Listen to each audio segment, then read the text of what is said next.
তোমাদের ঘরে যখন বাচ্চা ভূমিষ্ঠিত হলো, তোমরা ডান কানে আযান দাও, বাম কানে তোমরা ইকামত দাও। ততক্ষণ নবী পাক সাল্লাল্লাহু আলাইহি ওয়াসাল্লাম বললেন, বাচ্চা ভূমিষ্ঠিত হওয়ার পরে তোমরা কোনো নেক ব্যক্তি, ভালো ব্যক্তি, সৎ ব্যক্তির কাছে ওই বাচ্চাকে তোমরা নিয়ে যাবে। সৎ ব্যক্তির কাছে, বুজুর্গ ব্যক্তির কাছে তোমরা ওই বাচ্চা ভূমিষ্ঠিত হয়েছে, ওই বাচ্চাটাকে সর্বপ্রথমে, ওই বাচ্চাটা কোনো ভালো ব্যক্তি, একজন নেককার, পরেজগার, নামাজি, আল্লাহওয়ালা, দিনদার, পরেজগার, মুত্তাকি ব্যক্তির কাছে তোমরা নিয়ে যাবে। যাওয়ার পরে তার কোলে বাচ্চাটাকে দেবে। নবী মুস্তাফা সাল্লাল্লাহু তাআলা আলাইহি ওয়াসাল্লামের ঘরে যখন তিনার মেয়ে জান্নাতি রানী মা ফাতিমাতুজ জোহরা রাদিয়াল্লাহু তাআলা আনহার ঘরে যখন হাসান হুসাইন জন্মগ্রহণ করেছিলেন, বাচ্চা হাসান হুসাইন যখন জন্মগ্রহণ করলেন, তো নবী মুস্তাফা সাল্লাল্লাহু তাআলা আলাইহি ওয়াসাল্লামের কোলে হাসান হুসাইনকে তুলে দেওয়া হলো।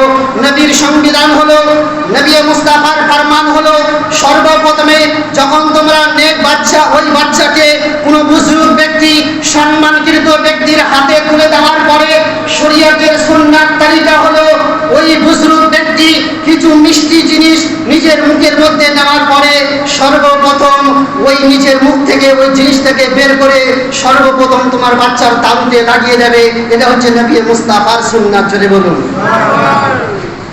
তো শরীয়তের সংবিধান হলো, নবী মুস্তাফার সুন্নাত তরিকা হলো, তোমার ঘরে যখন বাচ্চা জন্ম নিল, তোমার ওই বাচ্চাকে সর্বপ্রথম কোনো বুজুর্গ ব্যক্তির কাছে নিয়ে যাওয়ার পরে তিনি কিছু মুখে মিষ্টি জিনিস নিজের মুখে রাখার পরে তার মুখ থেকে বের করে তোমার বাচ্চার মুখে লাগিয়ে দেবে তালুতে, অথবা তার জন্য শব্দ করবে।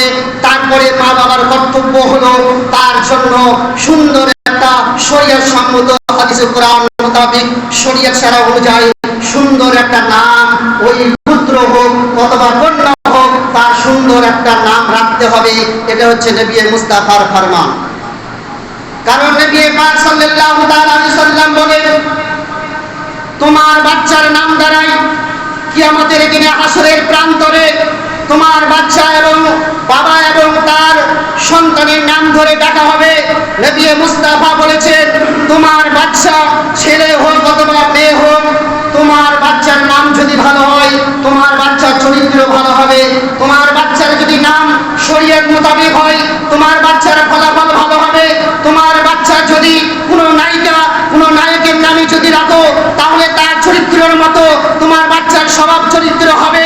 সুতরাং নবী মুস্তাফা বললেন, মা বাবার কর্তব্য হলো বাচ্চা ঘরের মধ্যে ভূমিষ্ঠিত হওয়ার পরে তার সর্বপ্রথম তার কর্তব্য হলো শরীয়ত মোতাবেক, জায়েজ মোতাবেক একটা সুন্দর নাম তার রাখতে হবে। এটা হচ্ছে মা বাবার কর্তব্য।